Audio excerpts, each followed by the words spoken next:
Good evening, Marshall Reddick investors, and thank you so much for joining me this evening for our presentation on how to buy investment property. My name is Kristen Tabar, and I will be your host this evening. I will let you know this is one of my favorite topics to teach, and I'm really excited to be with you all this evening. If you will, please just let me know you can hear me. Let me know that the volume is good. And we've got a lot of people on tonight. I'm going to do my best to get you out of here for dinner at 7:30. But in the meantime, grab a glass of wine or maybe a bottle. I'm not sure how your day's going, but either way, let's go ahead and get started.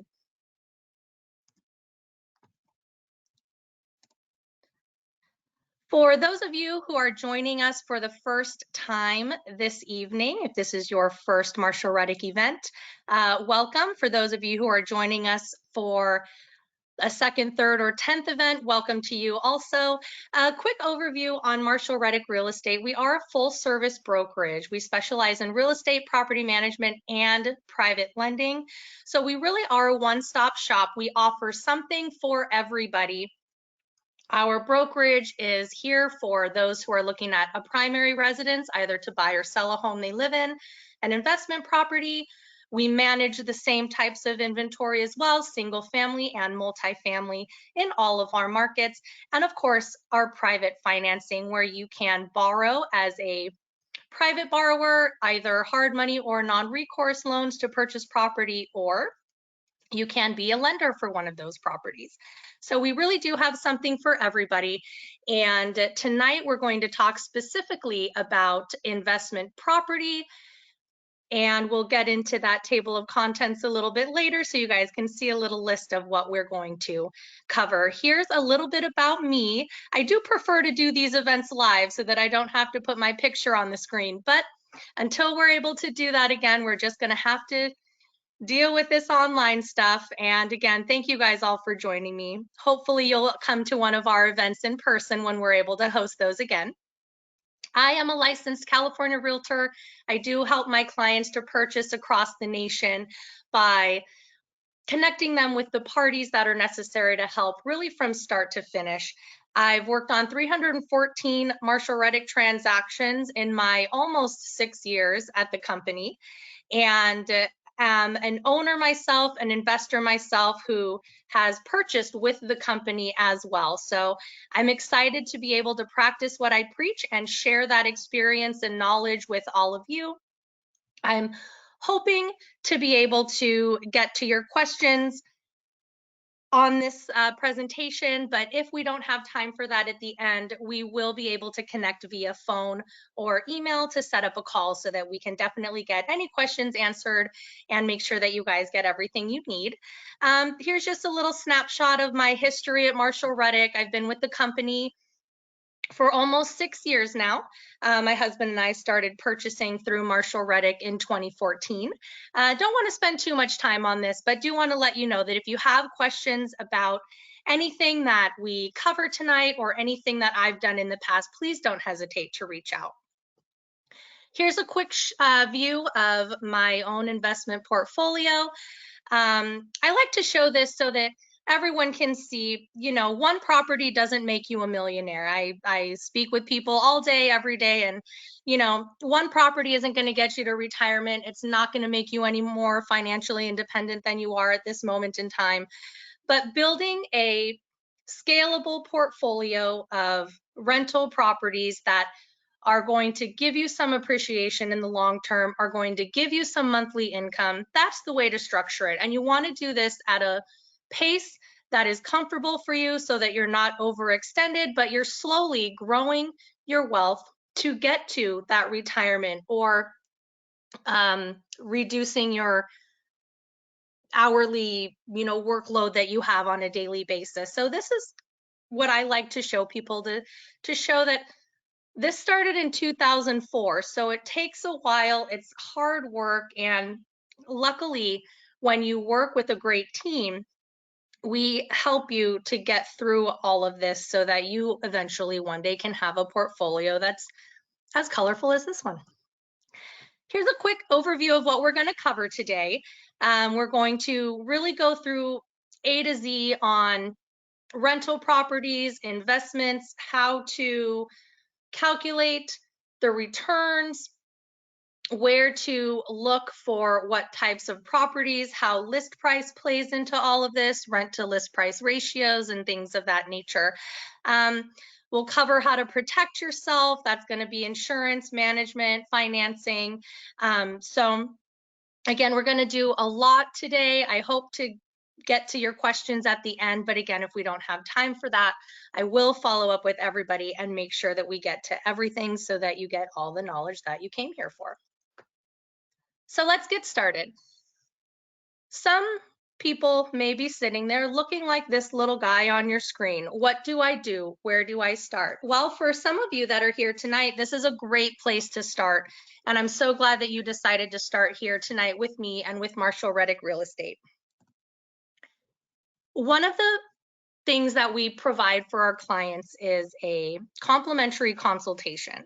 And what that consultation covers is everything you see on this screen. So it's not only finding out what kind of property you'd like to buy and fast forwarding you through that process, it's really understanding what you're looking for, why you're looking at investing, how you're planning to purchase, and ultimately trying to help you build a plan that can get you there, whether it's buying one property per year for 5 years or one property every 2 years for 10 years.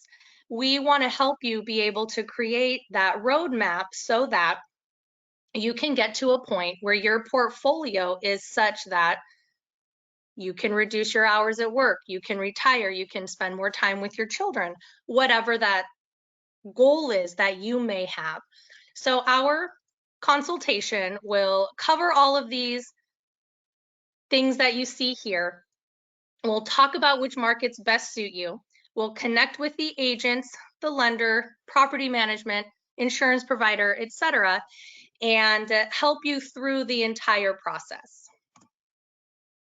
So let's get started with talking about investment criteria. So this is going to cover price point you're looking at, and that's going to trickle down into all of the other criteria that you see here on your screen.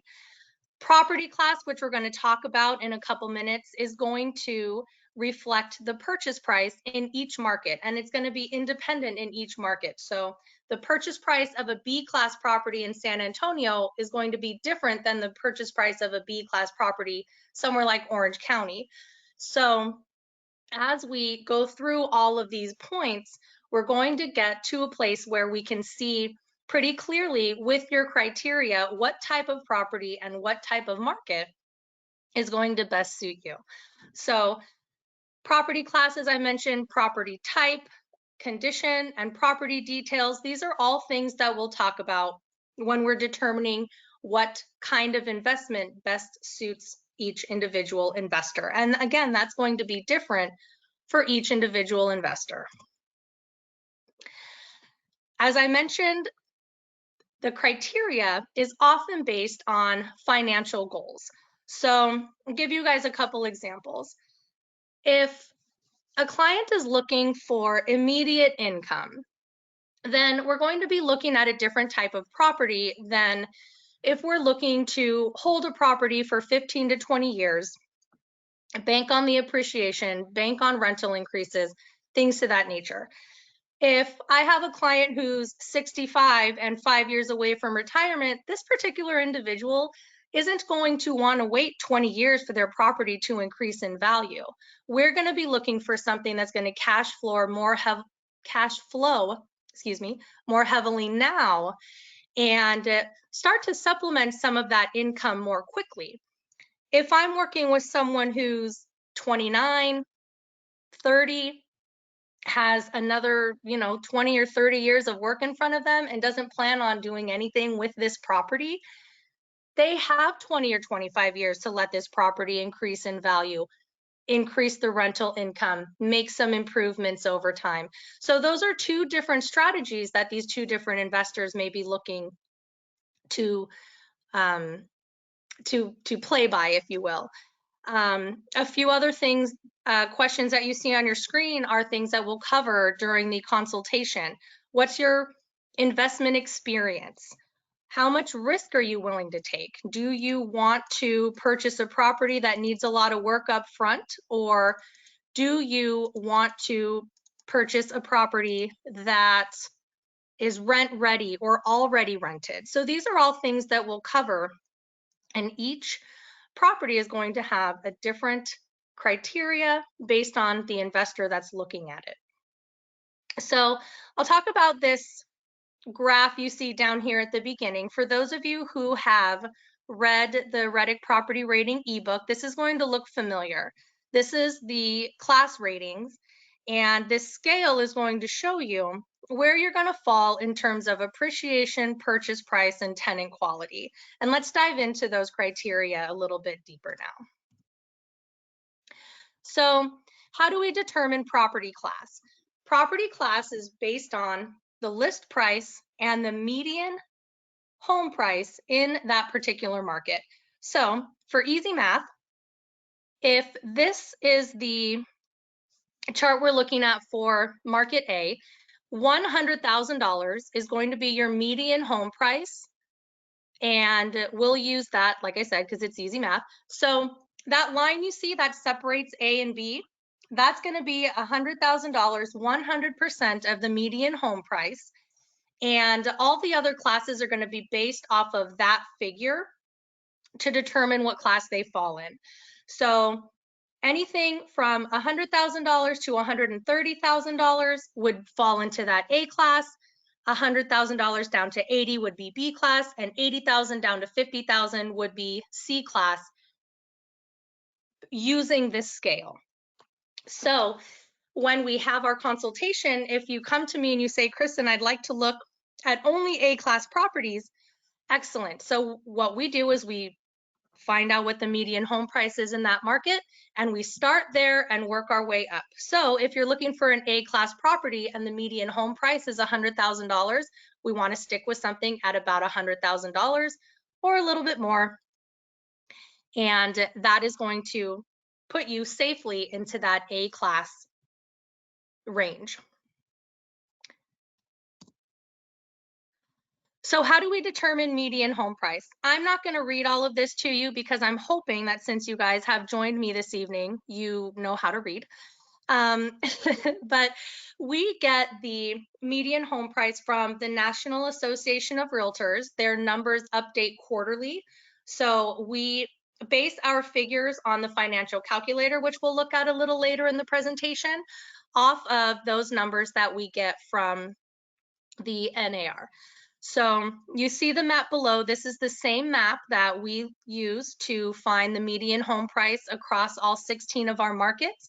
And this is public information. So all of you who've joined me tonight, this is something that you could also look up and find maybe the median home price where you live. You can use this methodology to find out, you know, if you live in Costa Mesa, California, or if you live in Sacramento, California, you can actually use this same methodology to find out what property class you may be residing in right now.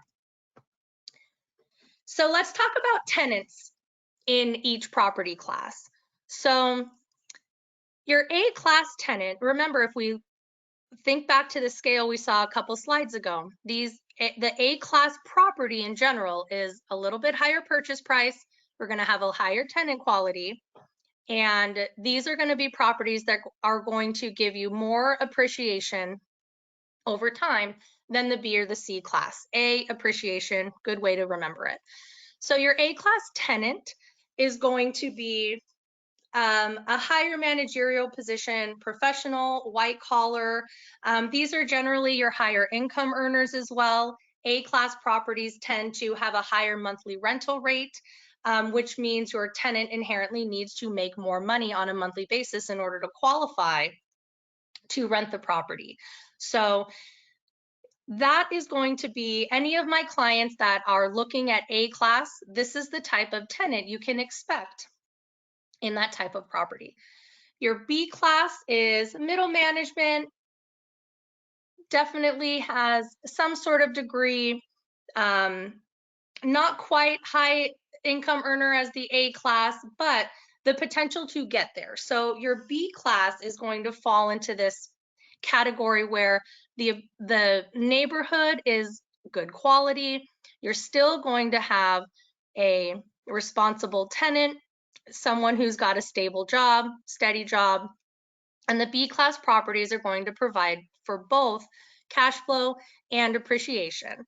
Again, we're not going to see the appreciation maybe as much as we will in the A class, but we will see some cash flow, probably a little bit better than in that A class realm.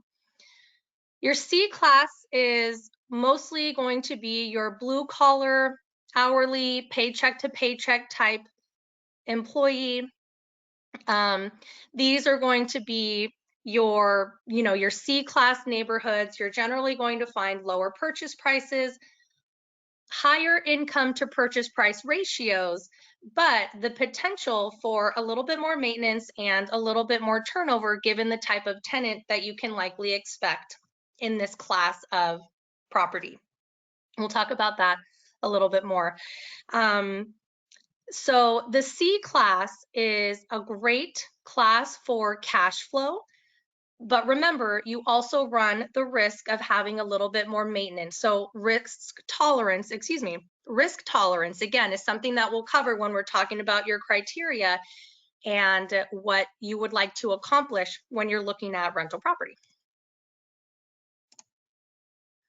So let's talk about maintenance and vacancy as it applies to the property classes. I'm going to start at the C class because I just mentioned that in this particular property class, you do run a higher risk of having more maintenance and turnover. And these are percentages we use as estimates for maintenance and vacancy. So remember that as we get down to the financials and as we're looking at different monthly incomes for each property, these are estimates that we want all of our buyers to consider. The figure associated with this isn't something that that management is going to pull out of your rental income. It's not something that you are going to be required to pay. It's simply an estimate based on the rental income and the property class of the property that you own or purchase.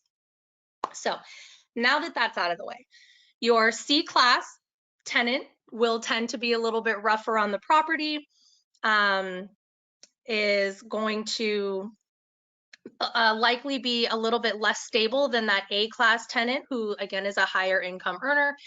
And thus your propensity for maintenance and vacancy runs a little bit higher in that C class property. In your B class property, you'll notice it falls right in between. Your B class is really going to be a tenant that has pride in ownership, is more likely to give a proper amount of notice and not just vacate your property unannounced. So B class, you're a little bit higher in tenant quality and thus a little less likely to experience the amount of maintenance and vacancy as you may on a C class property. And then your A class, of course, is going to be your higher income earner, your renter that's likely to have much pride in ownership, want to take care of their property like it's their own, and generally treat it a little bit better. Some A class tenants may even do light repairs as they live in the property. I don't want to get anyone's hopes up. It's not extremely common for people to do that, but you will definitely see that more likely in an A class versus a C class tenant. I'll give you an example that again is much more funny when I do it live, but this is just going to have to do. Your C class tenant may be enjoying a glass of box wine and perhaps they spill their glass. They might shrug it off and say, it's a rental, not a big deal. Your A class tenant not only is likely to be drinking a higher quality of wine, but if they spill it, they're more likely to jump up and clean it up and spray wine away, and you try to make it look like they didn't spill the wine. So if you are going to compare tenant quality to property class, you're definitely going to see a difference as you move through the class types.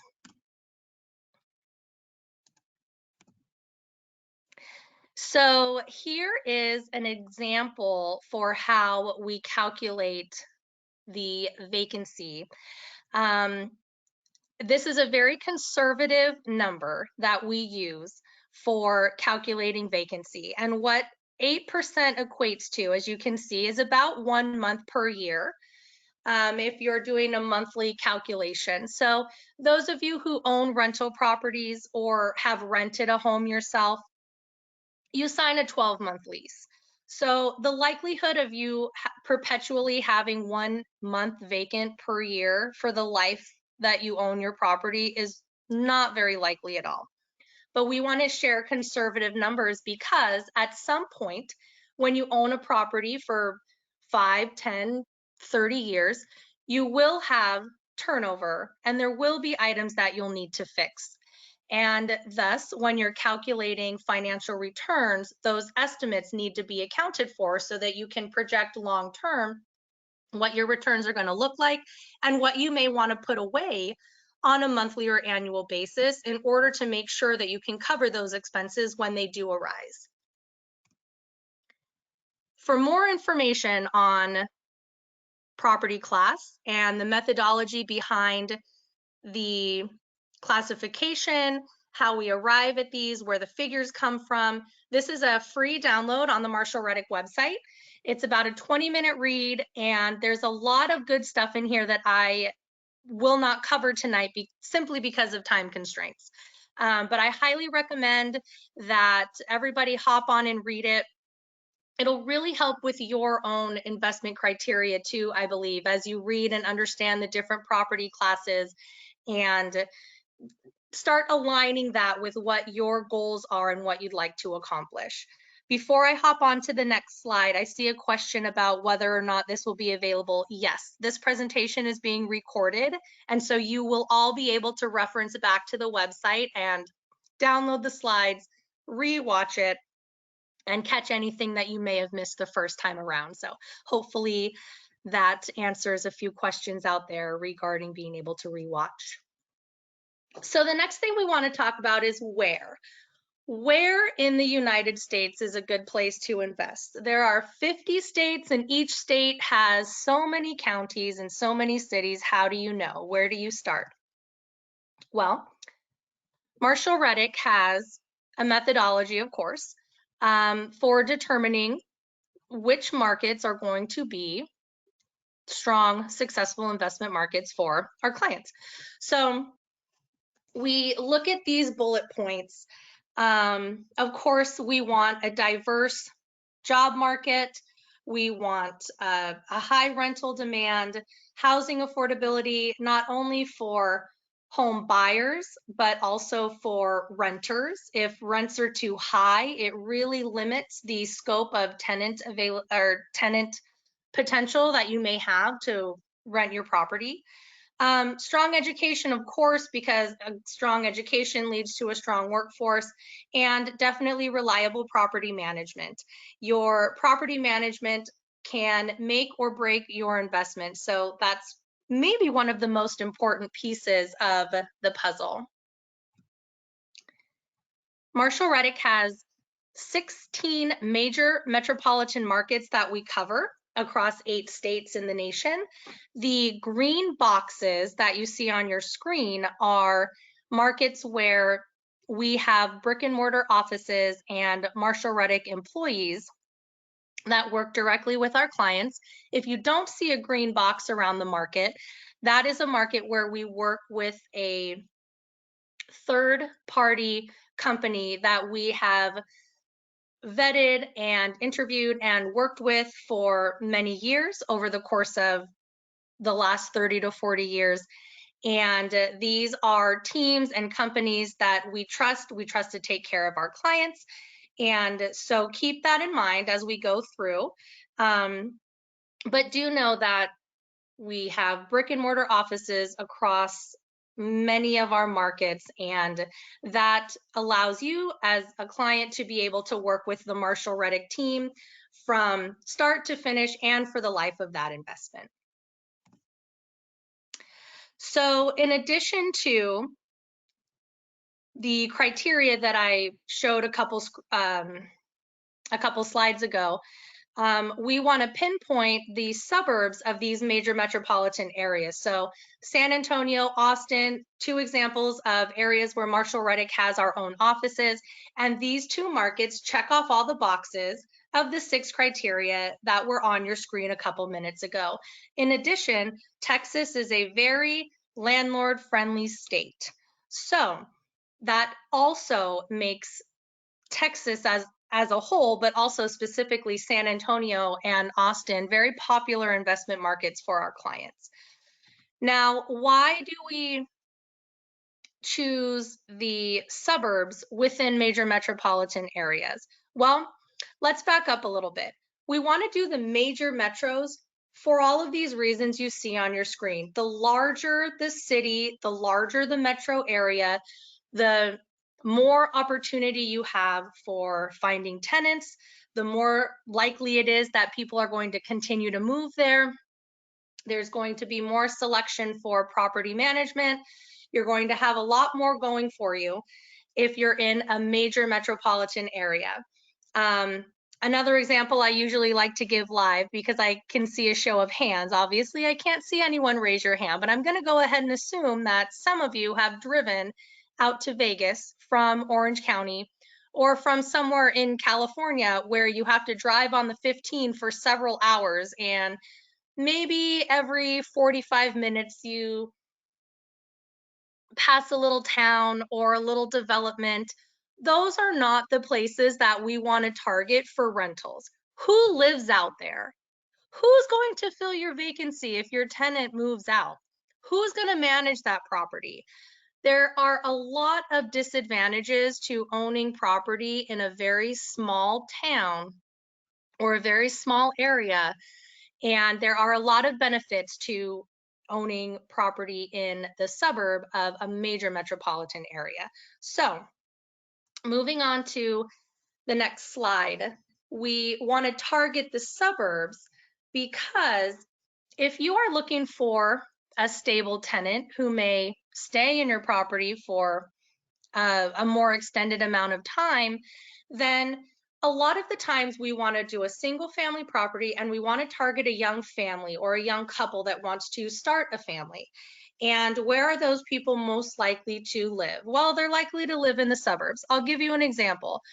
I myself live in the suburbs of Lake Forest. I have 2 children and my son goes to kindergarten. So the likelihood of us moving out of this school district is slim to none because he's already registered, he's already making friends.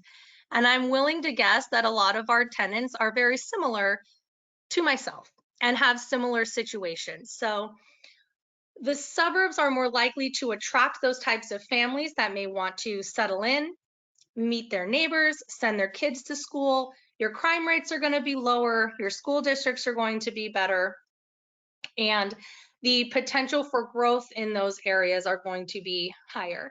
Now, does that mean a property in the downtown area of any particular city is a bad investment? No, absolutely not. You're just going to have a different type of investment in the downtown or inner city area, if you will, versus the suburb of a major metro.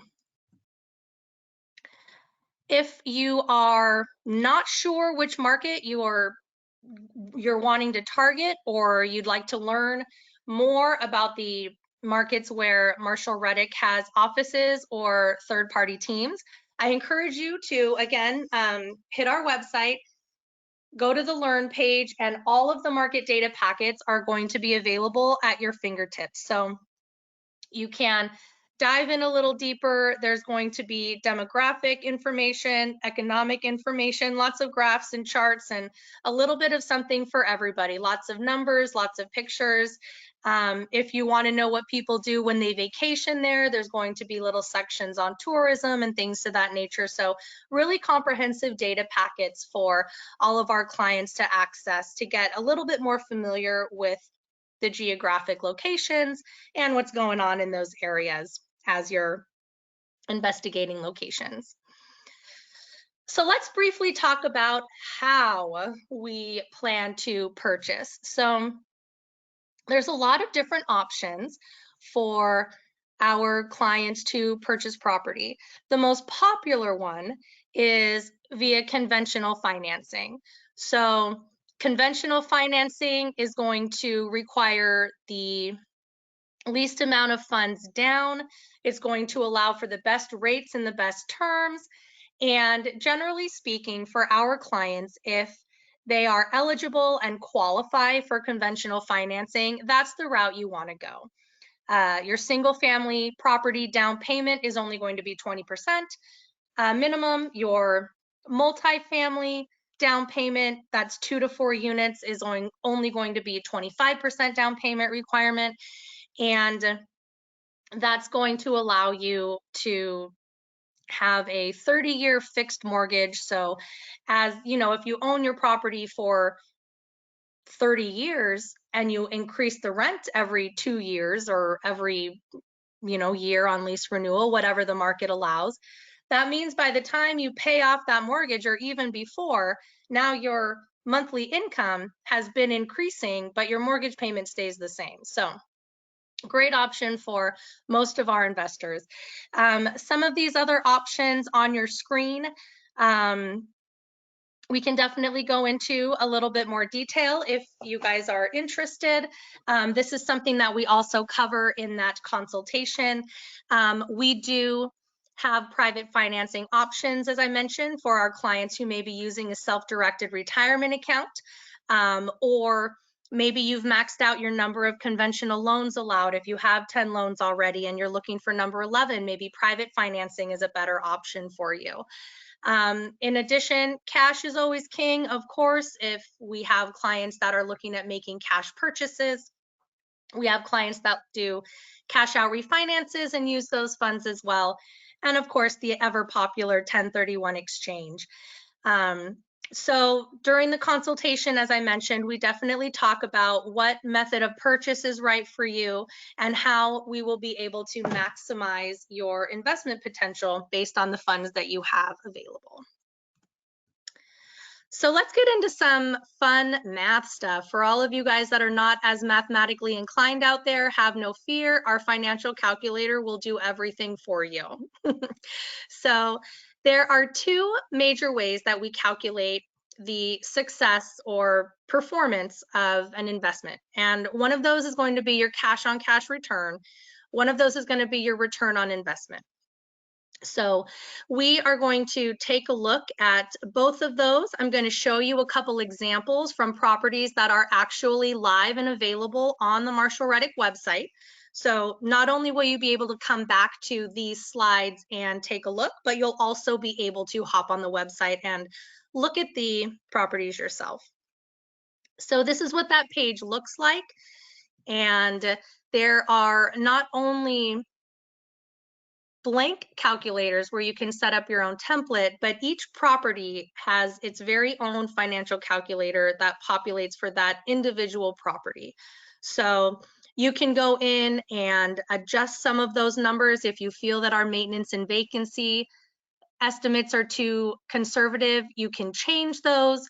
You can change the purchase price if you're thinking about offering a little bit less. It's very intuitive and it's very easy to use. So let's start with a property in San Antonio. San Antonio is definitely an appreciation play. Will you see some cash flow? Absolutely. But San Antonio is one of those markets that historically has been strong. Prices did not decrease in 2008, 2009 by more than 2.25%. So this is a historically strong and stable market. Another reason that our clients favor this one quite a bit. And you can see here the class slide. You can see the history on the right, where the performance of this market over the course of the last few years. So here's a property, like I said, is available on our website now. This is a new construction built in 2021. And the description you'll see in the bottom left. So in addition to being able to see all the financials, you'll also get a description about the property, what the timeline is, are there any amenities in the neighborhood, basically what you can expect with this house. So let's jump over to the financials. List price of $240,000. Down payment here, our financial calculator is going to default to 25% on a single family home. I know some of you out there are saying she said 20% was the minimum. And you're correct, 20% is the minimum. When you put 25% down on a single family home, generally speaking, you're going to see more favorable rates and terms on your loan. And so a lot of clients, if they have the means to do so, will kick up that extra 5%. If you don't have that extra 5% or you simply don't want to put 25% down, 20% is still an option. So for now, we're going to go through this evaluation using 25% as a down payment. We're going to estimate 3% in closing costs.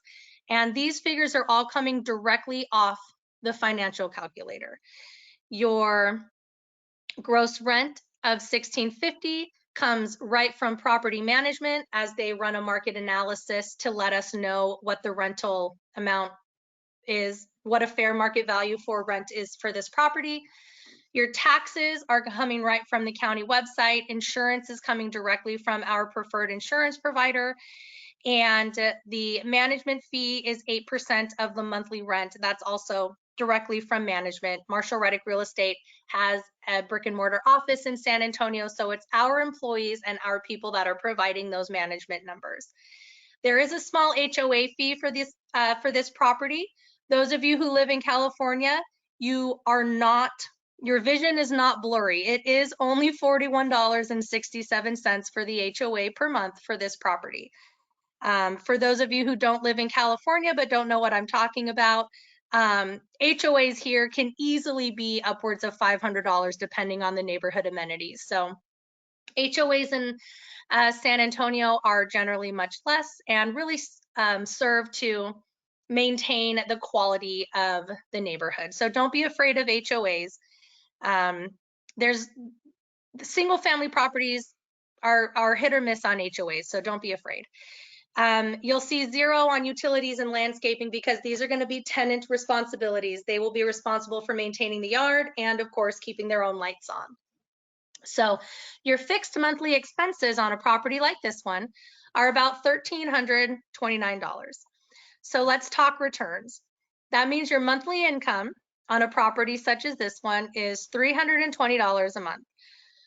So what that means is your tenant pays rent, there's no maintenance, nothing for you to repair, nothing that needs your attention. Your cash flow on this property is $320 each month. Now let's take a look at the estimates for maintenance and vacancy. For maintenance, we've dropped this down to 5% because it's a brand new construction. And for the first 5 years, we can expect that the maintenance will be reduced because everything in the property is brand spanking new. You shouldn't need to replace anything or fix anything. And if anything does come up, in most cases, there will be a builder warranty. So for the first 5 years, we can assume that we're going to see less maintenance on a property, new construction. Estimated vacancy, 8% of the monthly rent because this is an A-class property. And the leasing fee, let me explain that really quickly for those of you who are new to Marshall Reddick or who still don't understand what that means. It's not uncommon. It confused me for a long time as well. So the leasing fee to place a brand new tenant in your property is 50% of 1 month's rent. So what we've done is we've taken 50% of 1 month's rent. So this property, the gross rent is $1,650.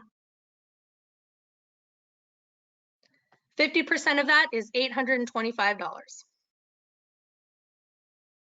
And we have taken that and we've divided it over 18 months. Now, why have we done that? Because on average, if you own a property for 20 years, you're going to have a tenant turnover every 18 months. Now, those of us who own property or have rented ourselves know that you sign a 12-month lease. So we have used 18 months as an average because this way, if every month you put aside $45.83, about every year and a half, you will have accumulated enough to pay the leasing fee for your property should it become vacant and you need to place a new tenant. Now, the leasing fee is also only going to be applicable for placing a brand new tenant. That fee does not apply if you purchase a property with a tenant already in place, and that fee does also does not apply if your tenant renews their lease. It only applies placing a brand new tenant. So if we calculate these estimates, there's some maintenance items, something happens on any particular month, then this property is still going to cash flow positively. So the good news is the likelihood of you being in the red or coming out of pocket for this property is very low. And remember, for an A-class new construction, you're likely to be closer to that 320 than you are to that 59 most months. At the bottom in the green, you can see your 15-year projected profit, which we'll talk about in a moment where that number came from, and your 15-year annual ROI. 15 is the number that we default to because on average, our investors tend to hold properties for about 15 years before they think about selling, performing some kind of 1031 exchange, etc. So let's switch gears to more of a cash flow type market. So Cape Coral, great market. I own properties there myself. Appreciation history looks like a ride at Six Flags Magic Mountain. If something like this makes you nervous, maybe this isn't the market for you. Again, this is something that we'll cover during the consultation when we talk about risk, when we talk about the type of market you'd like to invest in. Like I said, I love the Cape Coral market. Little bit different picture here, and that's going to be reflected in the property that we take a look at. So let's go ahead and jump right in. So this is a property, again, a new construction, A-class in the Cape Coral market. You'll see the description just like we saw for the San Antonio property. And again, we'll see the financials over here on the right-hand side of your screen. So again, we've defaulted to a 25% down payment. The closing cost estimate is based on the loan amount, and your investment capital for a property like this one is about $63,000 and change. So what will that afford you here in Lehigh Acres? Market value for rent on this property, we're looking at $1,550. Again, you can see those fixed expenses, your mortgage payment, your taxes, insurance, and management fee. And for this property, there is a $55 utility, as this property is on well and septic, and your water treatment system is going to require for salt to be added to the tank. That runs about $55 to $60 monthly. So that's why you see that number there. As far as electric and electric, gas, cable, the other things that we would consider utilities, those are still going to be your tenant's responsibility in addition to the landscaping. And you can see that this property does not carry an HOA. So we see the monthly income at $366. Again, we've reduced the maintenance to 5%, 8% of rent for vacancy as it's an A-class property. Your leasing fee is calculated here as well. And our estimated monthly cash flow is $121.97. So you can see a little bit higher on the cash flow, similar purchase price, maybe a little bit less.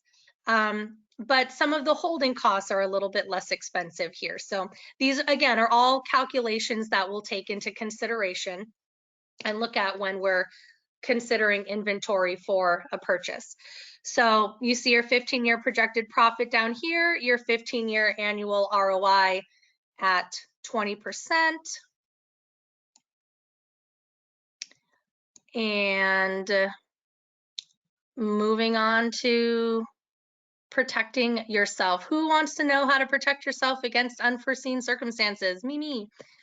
So generally speaking, a good insurance policy is going to keep you being the dry dollar sign underneath this umbrella.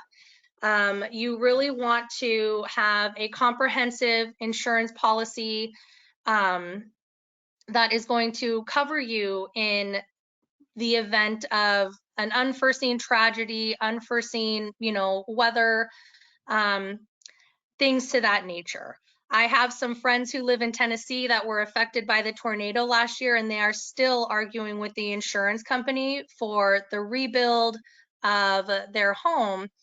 And while I'm not sure the specifics and wouldn't get into those on this particular broadcast anyways, that's a position that you don't want to find yourself in. So whether you decide to work with our preferred insurance providers or you have coverage already through State Farm or Progressive or one of the other large insurance companies out there, you want to make sure that you speak with somebody about what your policy is covering and what you're paying for. It's really important to have a good insurance policy to protect yourself against anything that could go wrong. Additionally, if you finance a property, your lender is going to require that you have insurance. So it's going to be something that is a necessity, but if you pay cash, you also don't want to leave yourself open to anything happening. So you always want to reduce your liability, always want to protect yourself with a good insurance policy. Let's talk about management now. Insurance and management are the two ways that you're going to best protect yourself and reduce your liability with a rental property. How? Well, I already explained insurance. Property management is going to vet your tenants, tour the property, make sure that maintenance requests are being answered. They're going to be your boots on the ground to ensure that your tenants are not in any, breach of their lease. Make sure that they don't have pets in there that aren't disclosed. Going to make sure that the tenants aren't being rough on your property, aren't damaging your property. And that's really important. I had another quick story here. I know I'm running short on time, but we're almost done. So I had a client call me one day and said, Kristen, my property has been vacant for 6 months. I'm drowning here. And I said, oh, I'm so sorry to hear that. Where's your property located? Oklahoma. I wish I could remember what city, guys. I'm sorry, I can't. Oklahoma. Oh, who's your property manager? Well, I manage it myself.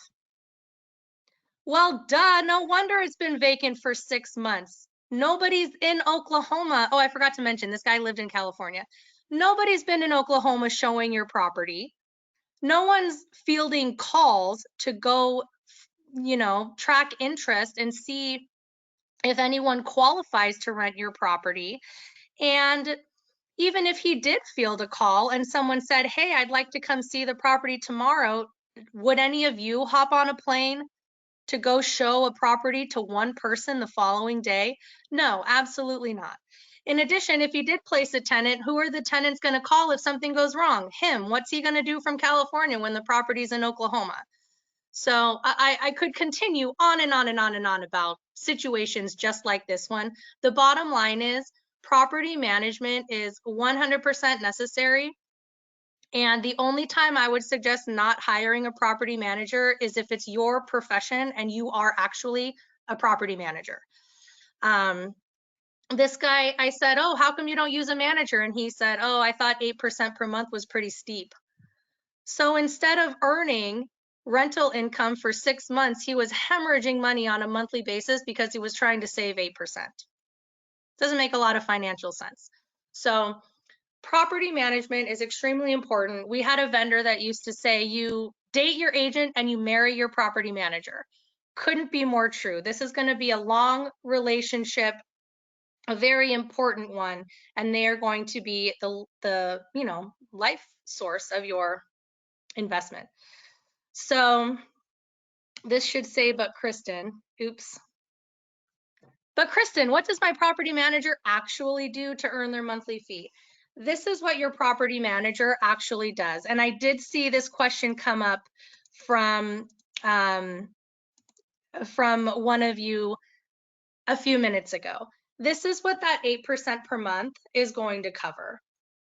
And also, what's not listed here is it's going to give you the peace of mind that if anything happens, if your tenant needs anything, someone will be there in the market to go to the property and find out what's going on. My husband and I own 14 units across the nation. I have no interest in managing those properties, and I have no interest in doing anything unless I absolutely have to. I rely on my management companies to do that. Collect the rent, send me a check. That's all I want. That's all I want to know is happening. So all of these other things, though, that's happening behind the scenes to ensure that a quality tenant is placed and to ensure that your investment is performing at its absolute highest capacity. All right, so what is it about Marshall Reddick Management that sets us apart from some of our other managers in the nation? Quite a few things. We actually decided several years ago that we needed to do property management for our clients because our agents were excellent, our clients were happy through the transaction, and then we got to management, and in many cases, our clients just weren't happy with what was happening in management. And as a company, this reflected on us poorly because we were handing off our clients to a third-party management company, hoping for the best. Now we get to help our clients purchase a property and help them management and help them manage it. So we don't hope for the best. We know that we're offering a superb level of customer service and management quality to our clients. So we have a lot of policies and procedures in place when it comes to management, and we have really made it a point to make our management service something that we can stand behind that makes our clients happy. So what are the potential risks associated with real estate investing? Well, every investment has risks, doesn't it? We can try to reduce these risks as much as possible, but the bottom line is we can never eliminate them entirely. Those risks are vacancy, maintenance, property values changing, and of course, natural disasters. Like I said, the good news is we can try to reduce these risks as much as possible. So how do we protect ourselves against vacancy? Well, we can stick to higher property classes. Remember that vacancy number was 8% for A class and 13% for C class. We can stick to buying in major metropolitan areas. Remember, no little podunk town on the side of the 15 as you drive to Vegas. We want to stick to major areas, San Antonio, Cape Coral, Austin, major metros, major popular metros where lots of people live and lots of people move to. And of course, hiring a professional property manager. Remember Mr. Oklahoma who thought he could manage it himself? 6 months of vacancy. How do we minimize maintenance issues? Well, we get a thorough home inspection. That inspector tells us everything that's wrong or not wrong with the property, and that way we can determine whether or not it's a good idea for us to move forward. Again, higher property class. Your A-class tenants are less likely to be rough on your property. And finally, newer construction or properties that have been rehabbed or renovated prior to your purchasing them. This is really going to help you reduce the potential maintenance during the life of your ownership. Property values, putting down at least 20 to 30%, or maybe a little bit more if you want to, so that at the moment you buy your property, you're in a position where you are in positive cash flow or at least breaking even. Another thing that's not listed on this slide is purchase in an area that has a historic stability and strength that you can rely on based on 30 years of previous experience. So somewhere like Austin, somewhere like San Antonio, somewhere like Clarksville, Tennessee, where it's a steady Eddie market of stability, where the property values have shown us over the course of the last 30 to 40 years that they don't fluctuate very much. And finally, natural disasters. Of course, this is going to be your insurance coverage. So as I mentioned before, Marshall Reddick is a one-stop shop for our clients. We have connections either in-house or with very close, reputable third-party vendors for every single person that is going to be required on your transaction and for the life of your investment. That's going to include, as I mentioned, everybody on your screen. You also have, in addition to all these folks that are helping with the actual transaction, our connections even go beyond this. If you need a CPA, if you need an estate planner, if you need a real estate attorney, if anybody that you could possibly think of that you would need to talk to or connect with, if you are a real estate investor and you own rental property, you can call your advisor. If you don't have one already, you can call me. And we are always happy to connect our clients with the person or people that are going to make your life easier and help you get through whatever it is that you need help with. So we truly do offer something for everyone, and look forward to helping all of you as well. So our website is full of educational videos, articles, webinar presentations. As I mentioned, this presentation is being recorded and will be shared on the website as soon as tomorrow. And you'll be able to come back, listen to everything, maybe hear something you didn't hear the first time, and prepare any questions that you have. You can access the Reddick Property Rating ebook. You can access the market data. All of the things that we covered tonight are going to be available at your fingertips just by visiting our website.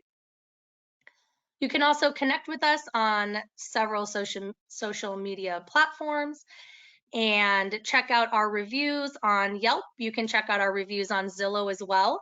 You can look me up personally and find out what my clients say about me. And we are always happy to connect. I think some of you may have registered through Meetup, so you may know that we host lots of events. We are very active in our own local markets as well as our markets outside of the state of California. So please do connect with us, and we look forward to connecting with you as well.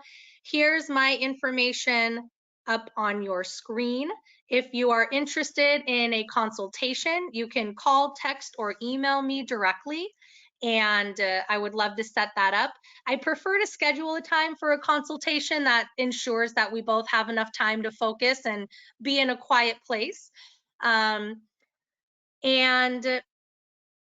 I am available for questions, concerns, anything else that you guys have as you're getting started. If you already have an advisor, I definitely recommend that you reach out to them for any questions that you may have. And want to thank everybody so much for joining me tonight. It is 7:29. I did promise I would do some questions. I have seen a couple, and I think I got to a few of them. as we were going through. Oh, this is a good one. Does the owner have a say in choosing the renter? Sometimes. So before management places a tenant, they're going to walk through the criteria. They're going to walk through all the things that we check and all the ways that we vet your potential tenants. Now, if we or management vet somebody and they check off all your boxes and they're the first applicant and everything looks good, then we will present that person to you, let you know that we found someone, and likely proceed with that person because we've already talked to you about your criteria and made sure that the system that we have in place to vet tenants is aligned with what type of tenant you are expecting in your property. Now, if we have 2 applicants and they both meet all of our criteria, that's when we're likely to present it to you and say, pick one. So there are some instances where we will rely on the owner to be the decision maker, where we will present the potential renters to you so that you can give us a thumbs up. In other instances, we will know based on our conversations with you that we have found a tenant that checks off all of our boxes, checks off all of your boxes, and will be a successful renter. One of the big things in property management is that as a property manager, we want to place a good tenant, because if we place a bad tenant, then that's a headache for you and it's a headache for us. As a property owner myself, I know I would rather wait for a tenant that checks off all the boxes instead of making exceptions for a tenant who's maybe not as qualified, but I just want to hurry up and get somebody in my property. I definitely encourage everybody to let management do their job. That's why you hired them. They go through a very, every tenant goes through a very rigorous screening process. And so the person who gets placed in your property is somebody that we have vetted and that we believe is going to be a good tenant. So I hope that helps answer the question. I'm trying to scroll through these really quickly. If I missed anyone's questions, I apologize, and I promise I will send you an email answering your question or arranging a time to hop on the phone so that we can talk through your questions, talk through your concerns, and make sure that you truly get all of your questions answered. It is 7:32, and I thank you all for joining me tonight. I'll leave my information up here as we close out. I want all of you to have my contact so that you can reach out to me if you would like to.